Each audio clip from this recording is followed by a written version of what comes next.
business. All right, business is what we're looking at. All right, that's the topic. So I'm going to give you a little bit of a heads up in a minute. I'm going to let you look at this and have about 20 minutes or so just to think about how you might want to structure this. And then we'll come back and do it. Okay, so there's meant to be no preparation for tonight. Okay, almost like exam type situation. But you can use your notes, of course. So a quick reminder then. Obviously with CMA, it's a written exercise. You know as well as I do that you get 60 minutes for the CMA. From scratch, no prep time, 60 minutes. To read, to study, to write, to complete. That's pretty tight, pretty tight. Now, sometimes you'll have a lot of documents to look through. Other times you won't, necessarily. So, tonight, it's kind of halfway. There's a lot of information in there, but it's more about pulling out the information that is really needed here. What my tip is to go to the question first.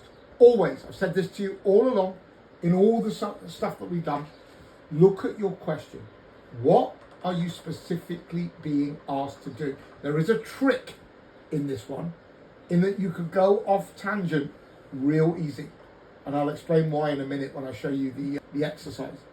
But that is really what I want you to do. So I've put it all on 2 pages like a book so that you can have a look at it nice and clearly. But let me talk you through it. It will always be an email from partner to candidate. So this is about Star Catering Limited. All right, and you've got a scenario, and it seems to be, on the face of it, director liability.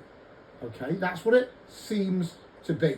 All right, but there's a little bit more than that. If you scoot right to the end, it is about directorial liability, for sure, but in relation to a company going into administration. That is what you need to think about. So really, if we are referring to the revised SQE book on business, we're looking effectively at chapter 5 and 6, insolvency, financing, how that all works. But there's a lot of stuff in here.